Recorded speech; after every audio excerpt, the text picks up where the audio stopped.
Hello dear students, welcome to accounts in Telugu by professor Devika Bhatnagar. చాలామంది సంతోషపడుతున్నారు. Madam start చేశారు మొత్తానికి income tax అనేసి. ఆ ఫస్ట్ 4 చాప్టర్లు అయితే ఇంగ్లీష్లో నేర్చుకోండి. ఇక్కడికి 5th చాప్టర్. లాస్ట్ క్లాస్లో మీకు ఇంట్రడక్షన్ ఇచ్చాను. క్యాపిటల్ గెయిన్ అంటే ఏంటి, long term capital gain, short term capital gain అని వీటిని ఎట్లా క్యాలిక్యులేట్ చేయాలి, ఆ మెథడాలజీ చూద్దాం. చాలా చాలా ఇంపార్టెంట్ క్లాస్ ఈరోజు. ఇది అర్థమైతే maximum you can go ahead, మీరు ప్రాబ్లమ్స్ వర్కౌట్ చేయగలరు. ఓకేనా, ఏం పెద్ద కష్టం కాదు. మాకు షార్ట్ టర్మ్ క్యాపిటల్ గెయిన్ అంటే ఏంటి, 3 సంవత్సరాల లోపల ఏదన్నా అసెట్ మన దగ్గర ఉండి దాన్ని అమ్మితే కనుక 3 సంవత్సరాల లోపలే ఉండి అమ్మితే షార్ట్ టర్మ్ క్యాపిటల్ గెయిన్లోకి వస్తుంది. 3 సంవత్సరాలు పైబడిన అసెట్ మన దగ్గర ఉండి దాన్ని అమ్మితే అది లాంగ్ టర్మ్ క్యాపిటల్ గెయిన్ వస్తుంది. తెలుసు, ఈ చిన్న ప్రిన్సిపల్ తెలుసు. అయితే దీన్ని ఎట్లా క్యాలిక్యులేట్ చేద్దాం. 2 వేరు క్యాలిక్యులేట్ చేయాలి. షార్ట్ టర్మ్ క్యాపిటల్ గెయిన్ ఒకలాగా ఉంటుంది calculation, long term capital gain ఒకలాగా ఉంటుంది. కొంచెం సిమిలారిటీస్ ఉన్నాయి, మీకు ఈజీగా అర్థం చేయిస్తాను, చాలా కష్టపడక్కర్లేదు. ఇప్పుడు పర్ఫార్మా చూడండి. First computation of short term capital gain. Short term capital gain ఎట్లా క్యాలిక్యులేట్ చేస్తాం. Format simple, particulars, inner column amount, outer column amount. First మనం ఏం చేస్తామంటే ఇక్కడ ఫుల్ వాల్యూ ఆఫ్ కన్సిడరేషన్ తీసుకుంటున్నాము. ఎంత కమ్మావు, మనకు ప్రాఫిట్ కావాలి కదా, గెయిన్ ఎంత వచ్చింది, ప్రాఫిట్ వచ్చింది ఎంత వచ్చిందంటే మన అమ్మిన వాల్యూ తెలిస్తేనే కదా. అందుకని ఫుల్ వాల్యూ ఆఫ్ కన్సిడరేషన్ అంటే సెల్లింగ్ ప్రైస్, ఆ అమౌంట్ తీసుకుంటున్నాము. అమ్మిన అమౌంట్ అమ్మడానికి ఎంతో కొంత మనం ఖర్చు చేసి ఉంటాం కదా, దాన్ని మనం మైనస్ చేయాలి ఇక్కడ. లెస్ ఎక్స్పెన్సెస్ ఆన్ ట్రాన్స్ఫర్ అంటే అమ్మడానికి, అమ్మినప్పుడు మనకి ఏదో కొంత ఖర్చు అయి ఉంటుంది, ఆ ఎక్స్పెన్సెస్ని డిడక్ట్ చేయాలి. డిడక్ట్ చేస్తే మనకు వచ్చేది నెట్ కన్సిడరేషన్. ఇది ఫుల్ వాల్యూ ఆఫ్ కన్సిడరేషన్ అంటే ఎంత కమ్మావు, దాంట్లో నువ్వు ఏదైనా ఖర్చు ఏమైనా చేస్తే కనుక ఆ ఖర్చు తీసేస్తే వచ్చేది నెట్ కన్సిడరేషన్. ఖర్చులన్నీ పోగా వచ్చినది నాకు ఇంత.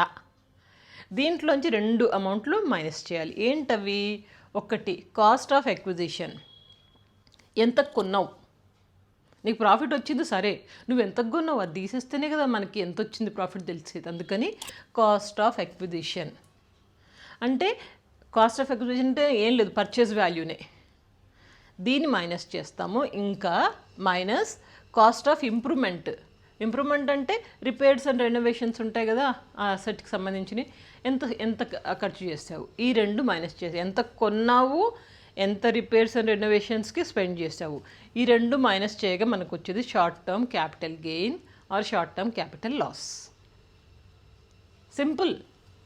రిపేర్స్కు మనం ఎంత సేల్ అవ్వడానికి అమౌంట్ పెట్టామో అది ఎక్స్పెన్సెస్ మైనస్ చేస్తే నెట్ కన్సిడరేషన్ వచ్చింది. నెట్ కన్సిడరేషన్ నుంచి 2 ఐటమ్స్ తీసేస్తున్నాము. ఒకటి ఎంత కొన్నావు అది, ఇంకొకటి దాని రిపేర్స్ రెనోవేషన్స్కి ఎంత అయింది, cost of improvement, cost of acquisition. ఈ 2 తీసేయగా మనకు వచ్చేది short term capital gain. Very simple. ఇది అర్థమైందా. ఫార్మాట్ ఇట్లనే ఉంటుంది, కొంచెం తేడా ఉంటుంది. ఇప్పుడు మనము computation of long term capital గెయిన్కి వెళ్దాము.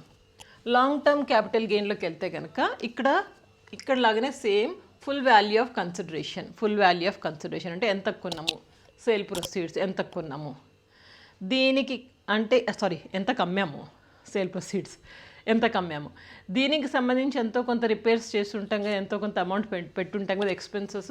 ఇక్కడ లాగానే ఎక్స్పెన్సెస్ ఆన్ ట్రాన్స్ఫర్ అది తీసేయగా మనకు వచ్చేది నెట్ కన్సిడరేషన్.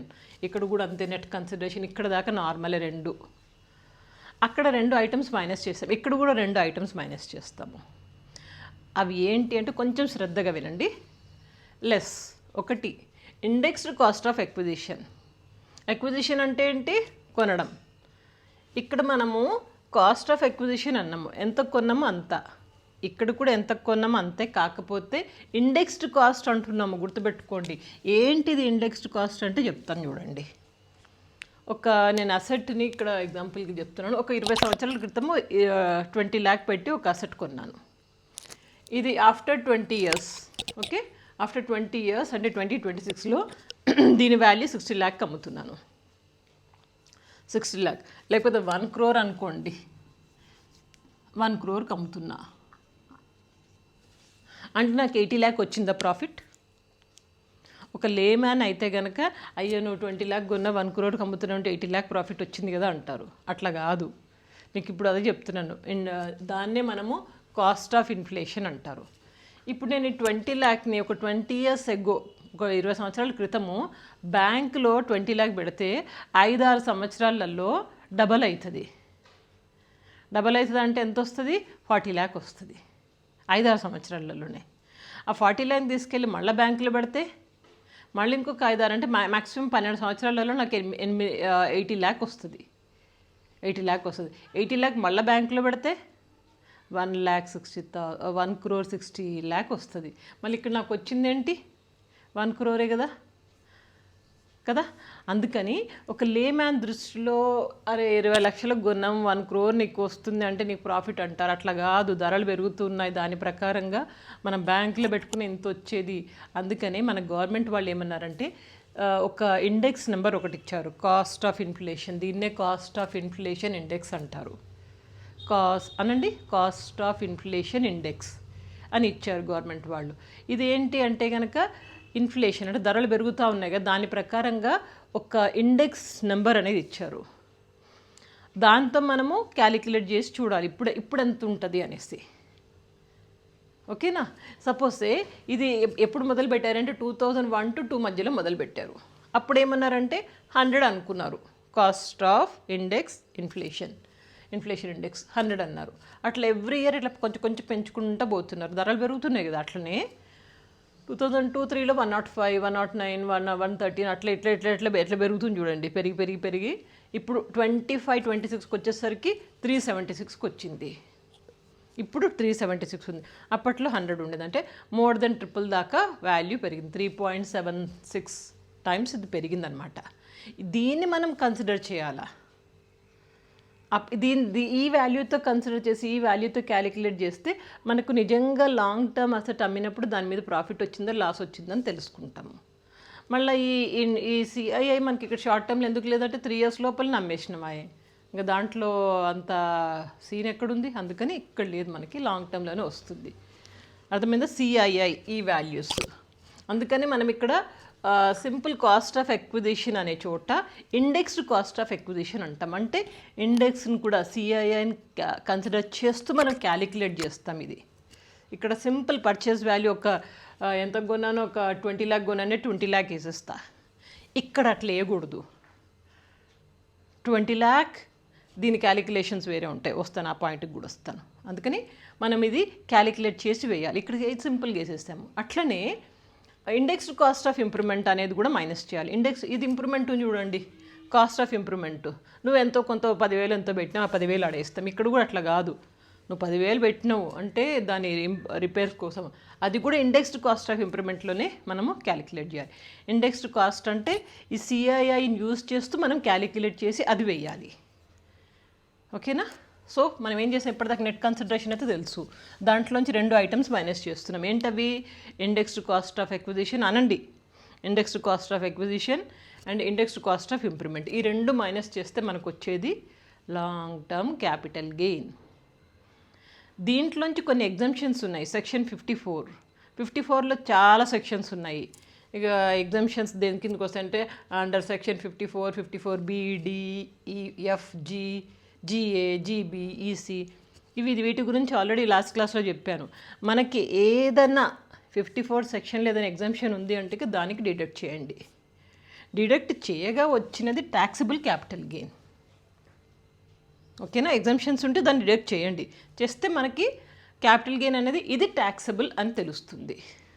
ఓకేనా. ఇప్పుడు ఈ క్యాలిక్యులేషన్స్ ఎట్లా చేస్తాము? ఇండెక్స్డ్ కాస్ట్ ఆఫ్ ఎక్విజిషన్ కానీ ఇండెక్స్డ్ కాస్ట్ ఆఫ్ ఇంప్రూవ్మెంట్, ఈ క్యాలిక్యులేషన్స్ ఎట్లా చేస్తాము? ఈ క్యాలిక్యులేషన్కి ఒక చిన్న ఫార్ములా ఉంది. ఆ ఫార్ములా ఏంటంటే ఇది cost of calculation of index cost of acquisition లేదా calculation of indexed cost of improvement. రెండిట్లో ఏది క్యాలిక్యులేట్ చేయాలన్నా కానీ ఫార్ములా ఇదే.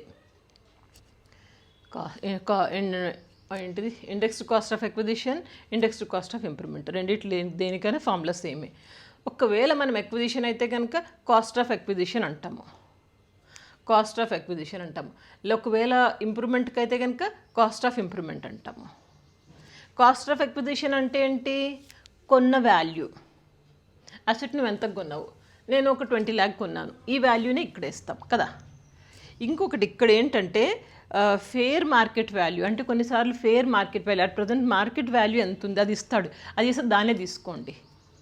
నువ్వు ఎంత కొన్నావు అది వదిలేసి ఫేర్ మార్కెట్ వాల్యూ ఇస్తే మీరు దీన్ని తీసుకోండి. ఇంటూ ఇది ఇంటూ ఏం చేస్తున్నప్పుడు CI of year of transfer, ఏ ఇయర్లో ట్రాన్స్ఫర్ అయిందో ఆ సిఐఐ తీసుకుంటాము. 2005 to 6 ఈ 2025 to 24 to 25 ఈ ఇయర్లో మనకి ట్రాన్స్ఫర్ అయింది అనుకోండి, ఇదే తీసుకుంటాము, ఈ ఇండెక్స్ తీసుకుంటాం, అది ఇక్కడ వస్తుంది. ఎంత 363, ఇది వేస్తాం ఇక్కడ 363. ఏ ఇయర్లో ట్రాన్స్ఫర్ అయింది, ఈ ఇయర్లో ట్రాన్స్ఫర్ అయింది 2024 to 25 మధ్యలో, అంతే కదా, 24 to 25 మధ్యలో ట్రాన్స్ఫర్ అయిందంటే దీన్ని సిఐఐ, ఇది ప్రాబ్లంలు ఇస్తాడు, మీరేం బట్టి కొట్టకండి టేబుల్, అస్సలు బట్టి కొట్టక్కర్లే, ప్రాబ్లంలోనే ఇస్తాడు. CII for so and so year అనేసి ఇస్తాడు, దాన్ని తీసుకుంటాము. Divided by CII of 2001 to 2002 అంటే బేస్ ఇయర్, ఇక్కడి నుంచి స్టార్ట్ చేసాం కదా, 2001 to 2002 ఈ మధ్యలో స్టార్ట్ చేసాం, ఆ సిఐఐ కింద వస్తుంది. ప్రజెంట్ సిఐఐ ఎప్పుడైతే అసలు ట్రాన్స్ఫర్ అయిందో ఆ CII divided by base year. Base year అంటే అది అక్కడి నుంచి స్టార్ట్ అయింది కాబట్టి 100 గుర్తుపెట్టుకోండి, బండ గుర్తు కింద 100 వస్తుంది. సిఐ ఆఫ్ 2001 to 2 అది 100 డివైడెడ్ బై 100. ఈ క్యాలిక్యులేషన్ చేయగా వచ్చిన అమౌంట్ని ఇక్కడ తీసుకుంటాం. ఇండెక్స్డ్ కాస్ట్ ఆఫ్ ఎక్విజిషన్ అది రాస్తాము. అట్లాగే ఇంప్రూవ్మెంట్ కింద అయింది అమౌంట్ అంటారు కదా, దాన్ని కూడా ఇట్లనే క్యాలిక్యులేట్ చేయాలి. Same improvement amount into CI of current present year అది 363 డివైడెడ్ బై 100 ఎంత వస్తే అది వేసుకుంటాం. ఇది ఇంతే క్యాలిక్యులేషన్. ఫార్మాట్ అర్థమైందా? ఈ రెండు ఫార్మాట్స్ బాగా క్లియర్గా అర్థం చేసుకుని మోస్ట్ ఆఫ్ ద టైం ఎగ్జామ్లో అయితే మీకు ఇదే ఇస్తారు. లాంగ్ టర్మ్ క్యాపిటల్ గెయిన్ క్యాలిక్యులేషనే ఉంటుంది. కొంచెం అటు ఇటు పోయినా మీరు ఫార్మాట్ చక్కగా వేసి మంచిగా నీట్గా అర్థం చేసుకొని కాన్సెప్ట్ రాస్తే అయిపోయాయి. ఈ షార్ట్ టర్మ్ కూడా కొన్నిసార్లు మీకు షార్ట్ ప్రాబ్లంలో రావచ్చు, కొన్నిసార్లు లాంగ్ టర్మ్లో కూడా అడగవచ్చు. కాబట్టి ఒక్క ప్రాబ్లం అయితే నెక్స్ట్ క్లాస్లో మనం వర్కౌట్ చేద్దాం. షార్ట్ టర్మ్ గెయిన్ ఎట్లా క్యాలిక్యులేట్ చేయాలి, తర్వాత దీని మీదే ఫోకస్ చేద్దాం. ఓకేనా? క్లియరే కదా? నోట్స్ క్లియర్గా రాసుకోండి. నెక్స్ట్ క్లాస్లో కలుస్తాం. తప్పకుండా వీడియోస్ 10 మందికి షేర్ చేయండి అండ్ బాగా ప్రాక్టీస్ చేయండి. Good luck. స్క్రీన్ షాట్ తీసుకోండి ఇక.